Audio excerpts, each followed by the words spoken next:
Muy buenos días. En primer lugar, dar las gracias a WineMat, a la feria, por permitir y darnos la oportunidad al clúster de enoturismo de Canarias de estar presentes.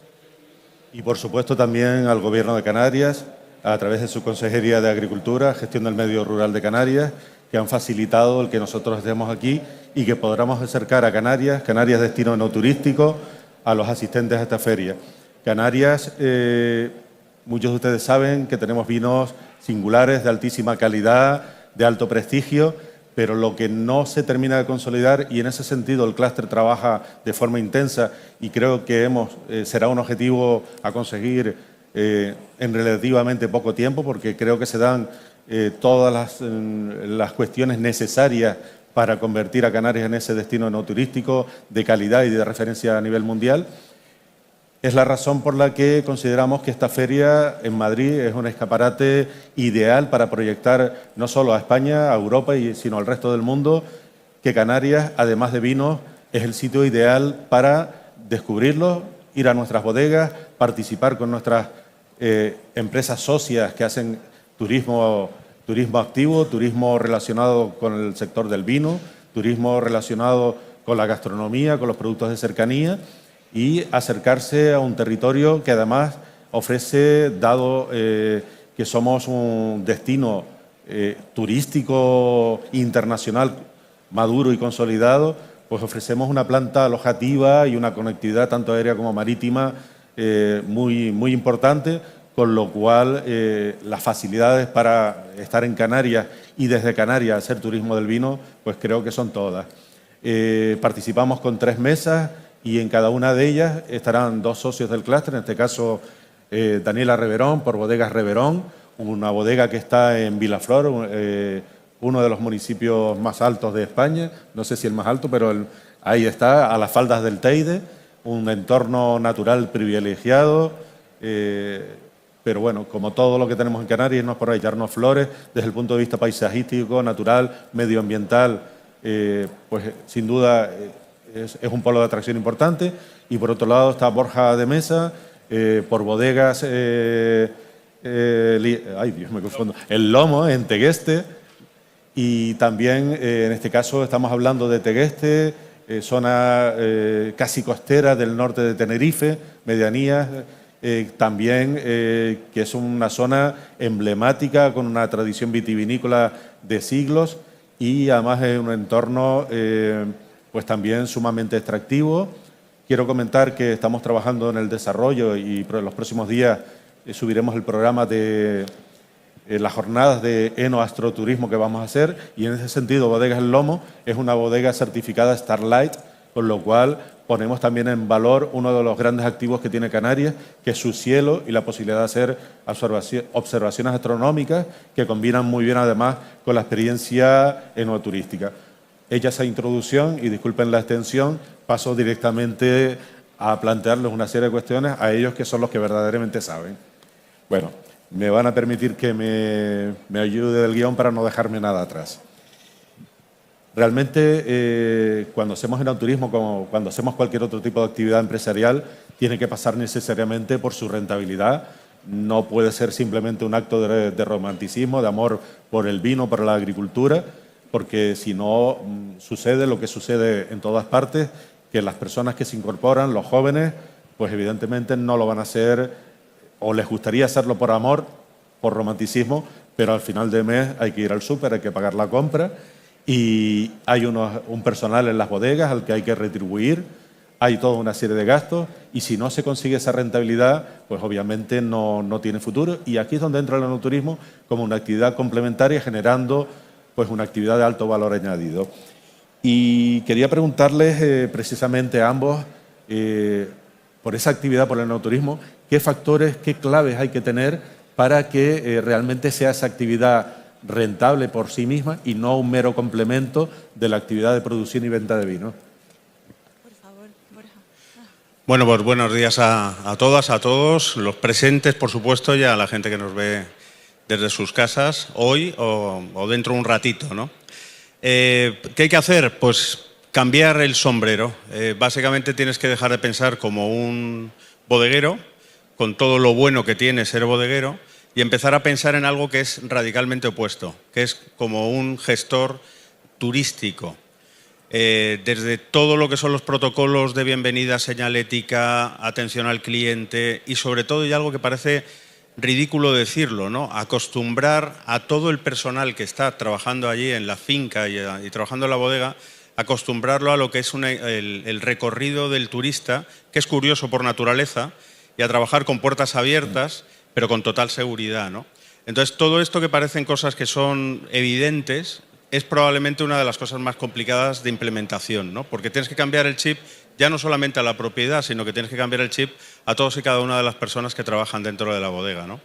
Eso es uno de los grandes desafíos. Y luego, a partir de ahí, y no quiero extenderme mucho más, es el empezar a plantearte que como gestor turístico tienes una serie de requisitos que tienes que empezar a tomar en cuenta. Por ejemplo, y se dice siempre, y es un lugar común, tienes que tener un horario de apertura, un horario que dé seguridad, que dé certeza. Tienes que tener unos servicios, servicios tan evidentes como pueden ser unos baños habilitados, tienes que pensar en accesibilidad, tienes que pensar en cosas que realmente como bodega nunca te has enfrentado, ¿no? Y en este caso, pues es como el primer escalón para empezar a trabajar con el sector turístico. Una vez que cambias ese mindset, ya puedes empezar a pensar cuál es la línea turística que quieres imprimir dentro de lo que es tu bodega. Y yo recomiendo que cada uno siempre busque su propia huella. Estoy completamente de acuerdo contigo, Borja, con lo que comentas, porque creo que un factor común en las bodegas es que la actividad enoturística empezó siendo algo casual, que no estaba premeditado y empezó a darse en las bodegas. ¿Qué es lo que pasa?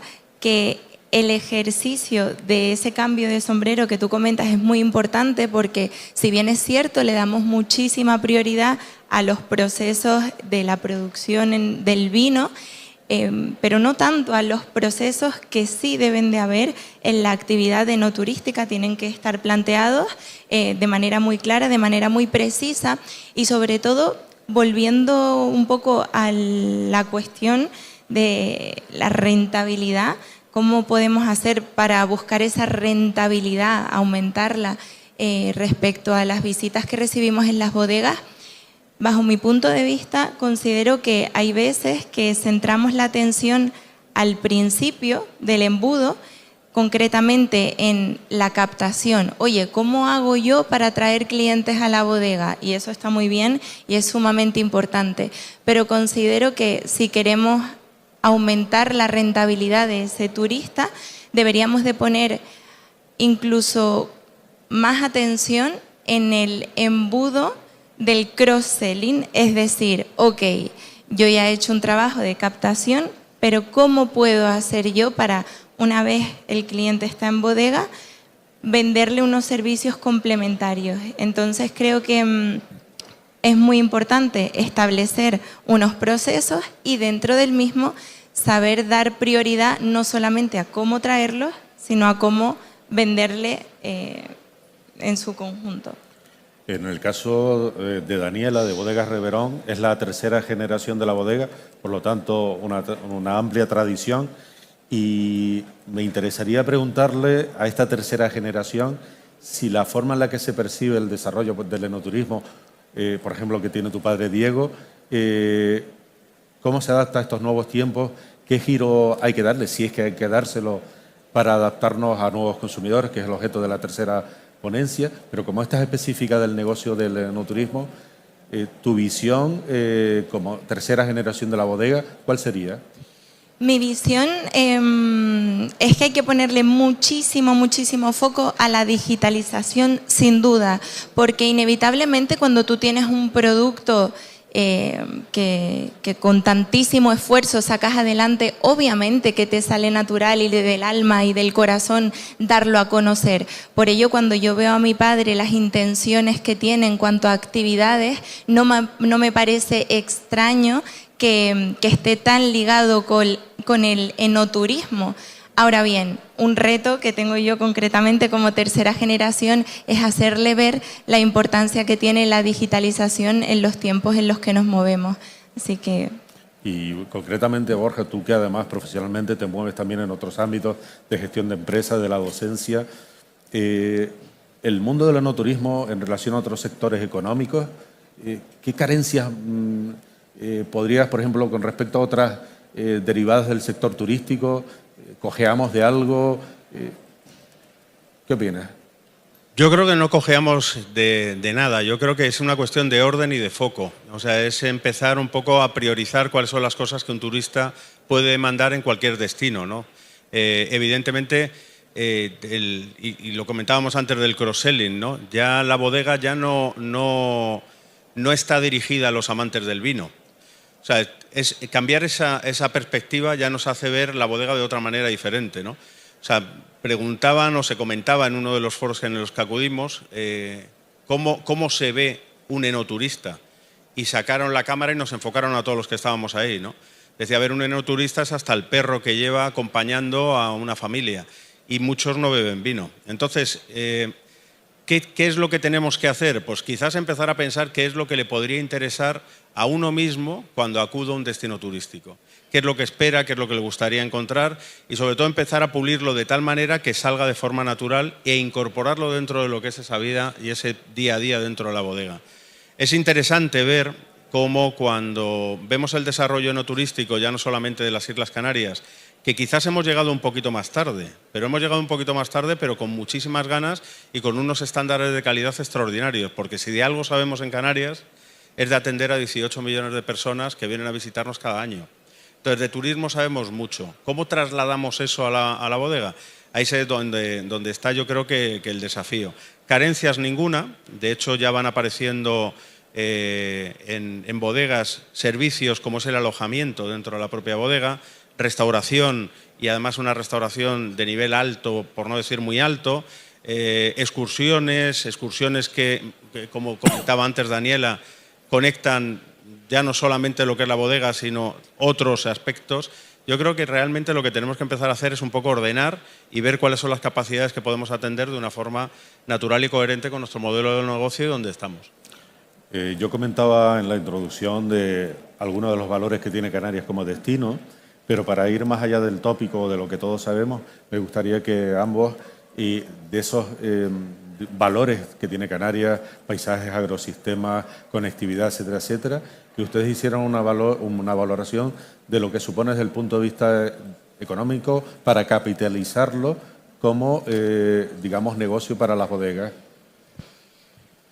Yo creo que como bodega muchas veces, lo estaba comentando antes con un compañero, ponemos el foco en el producto, en la botella, en el vino. Ahora bien, tenemos que poner el foco en aquello que nos hace irreemplazables, que es nuestro paisaje, nuestro territorio.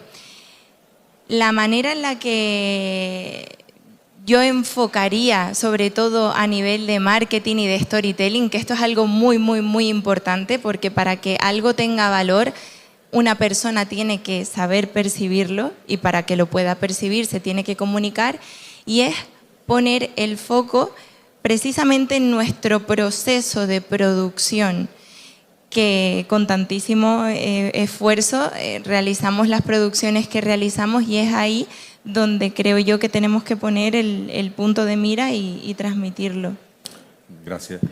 Hablamos continuamente, no sé si querés, hablamos continuamente de que el enoturismo va a más, se hablan las estadísticas a nivel mundial de que entre un 20 y un 30% de los ingresos de las bodegas que hacen actividad enoturística se deben precisamente a esta actividad, pero siempre como que nos referimos a datos medios estadísticas, parece que es una especie de mantra que a lo mejor no necesariamente está sustentado por la facturación, por la contabilidad de las bodegas o de las empresas que hacen turismo del vino, ¿no? Me refiero en este caso a socios nuestros que hacen actividad turística y que no son bodegas, ¿no? En este caso, ¿qué herramientas, qué tenemos que hacer para tener claro qué beneficios nos vienen de la actividad enoturística, cuáles de la venta del vino, cómo la digitalización, los medios que comentamos en otras ferias, separar lo que son las contabilidades de la venta, de la producción y venta del vino, de la actividad turística, para que nos permitan ir tomando decisiones a futuro en la medida que vemos que una rama de nuestro negocio crece y si no crece, ¿por qué no? Y adoptar las medidas correctivas correspondientes. Hombre, yo creo que para empezar, pensar que tenemos dos negocios en uno, que luego ya no son dos, que pueden llegar a ser tres, ¿no?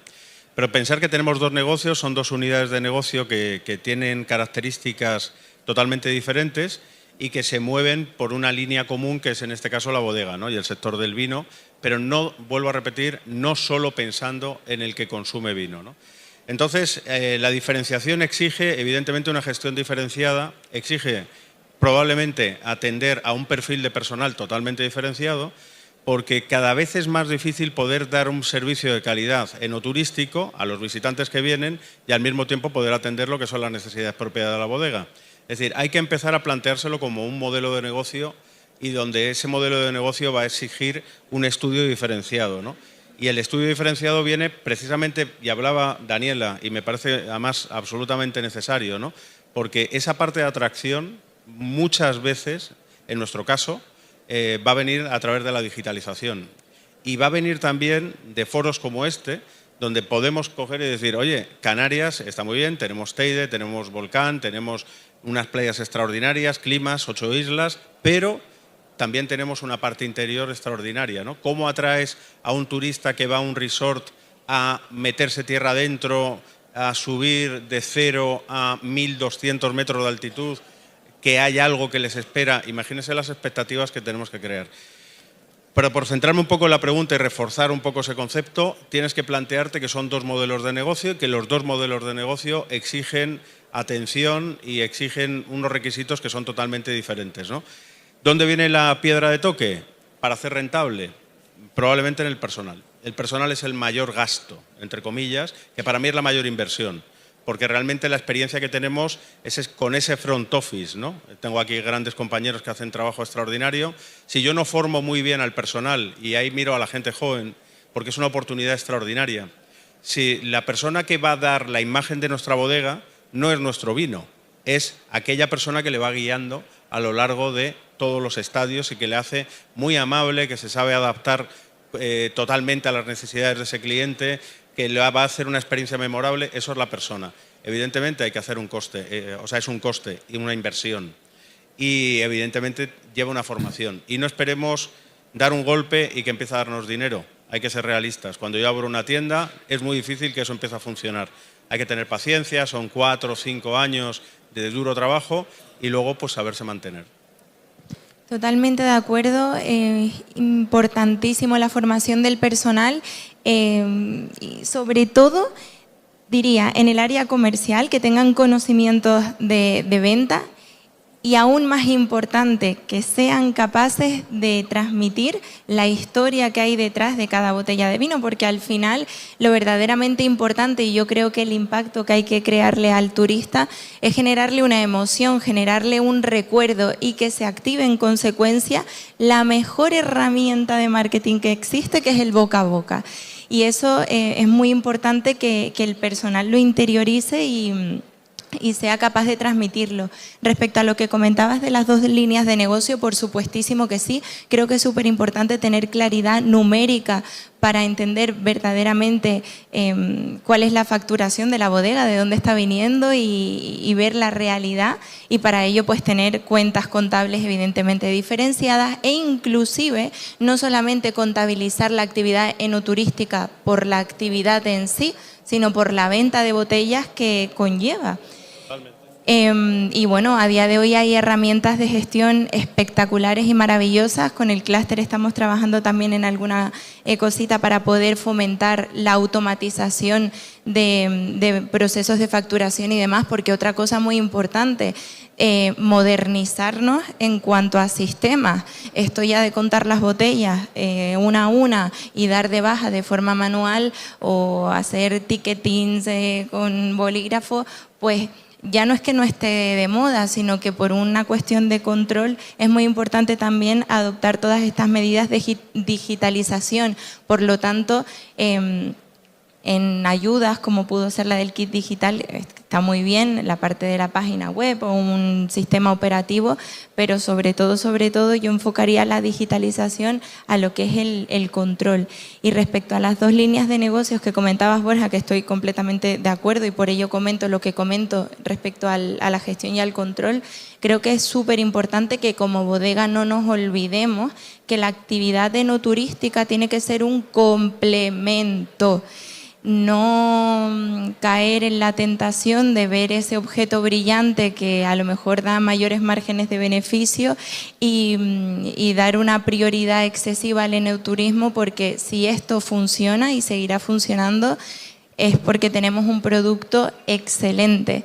Entonces que bueno, eso no lo olvidemos, porque si no nos cambiamos la actividad y nos ponemos a hacer quads como tanto pasa en Tenerife, ¿no?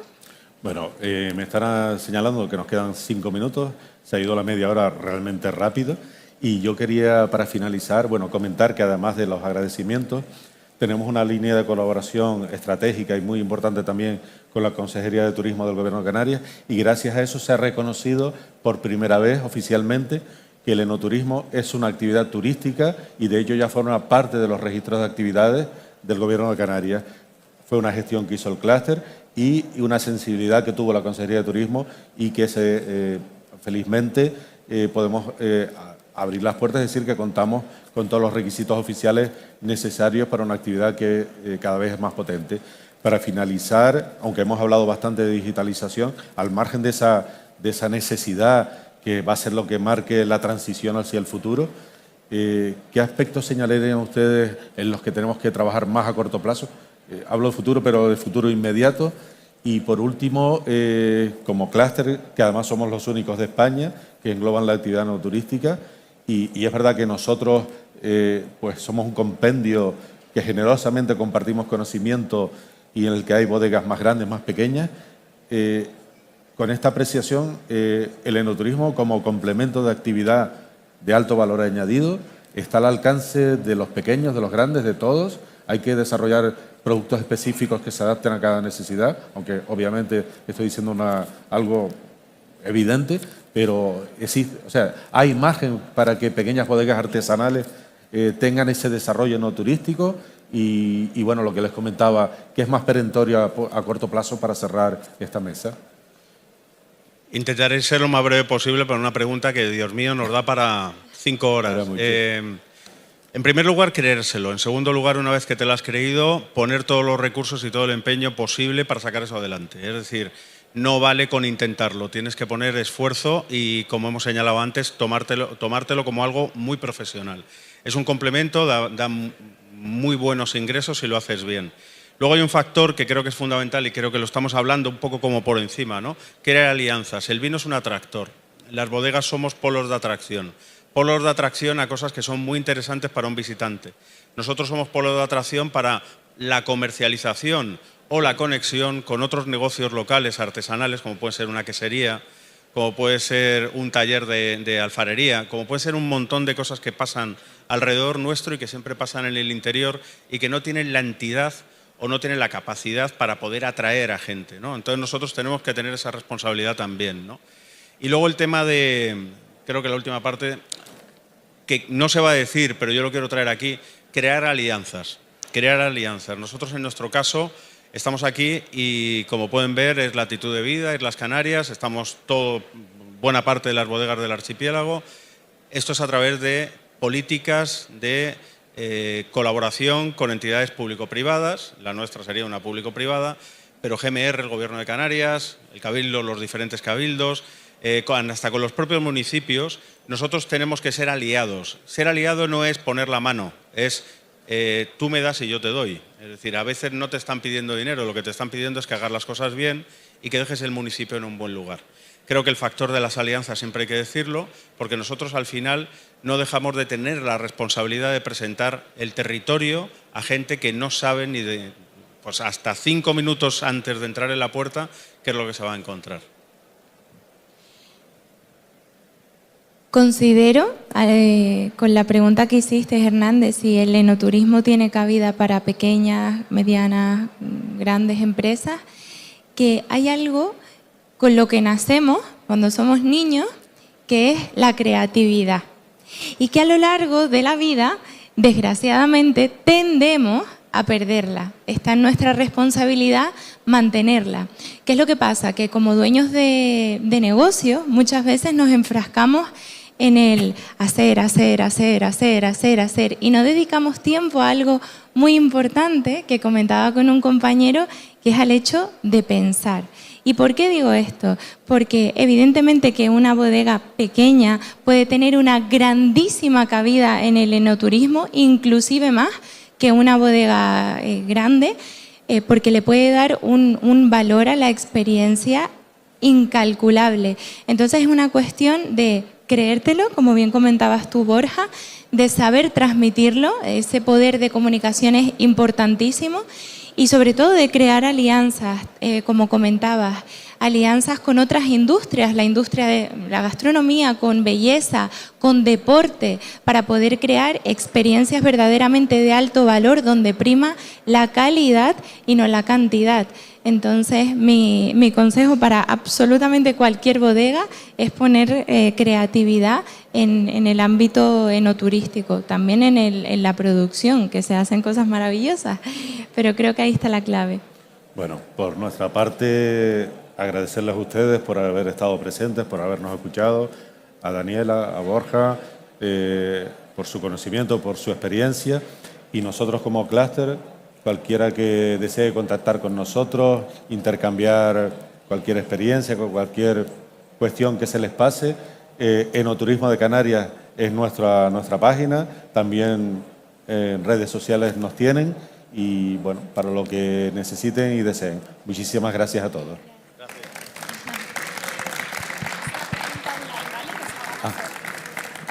Nos están comentando que hay alguna pregunta online también. Santiago 218 desde Chile les comenta: aquí tenemos la siguiente problemática. El aumento térmico altera el ciclo natural de la planta, afectando la madurez de la uva y modificando el estilo tradicional de los vinos chilenos. ¿Allí también les ocurre? Efectivamente nos ocurre. Estamos en una latitud donde realmente no se tendría que estar dando el vino como se da. Es un milagro que se pueda dar en el archipiélago canario, pero estamos absolutamente pegados a las costas africanas, ¿no? Con lo cual estamos muy sometidos a lo que es el cambio climático. Con lo cual lo que tenemos que hacer es a veces de la necesidad virtud. Tenemos que reinventarnos, tenemos que pensar que los ciclos de vida de la planta son diferentes y probablemente tendríamos que cambiar algunas cosas. Simplemente y un poco por atender a esa cuestión, era raro ver en Canarias lo que es el sistema de conducción en parral para las variedades blancas, y ahora de un tiempo a esta parte, de 5 años a esta parte, cada vez es más frecuente, ¿no? Un poco jugando con ese cambio que estamos experimentando a nivel climático. Efectivamente, los vinos se están cambiando un poco, pero es un poco nuestra necesidad y nuestra responsabilidad en este momento poder estar a la altura de estas circunstancias, porque seguramente a lo largo de la historia no seremos los primeros que nos hemos enfrentado a este tipo de dificultades. Así que ánimo y ya les digo, se lo decimos con conocimiento de causa de esa necesidad, Santiago.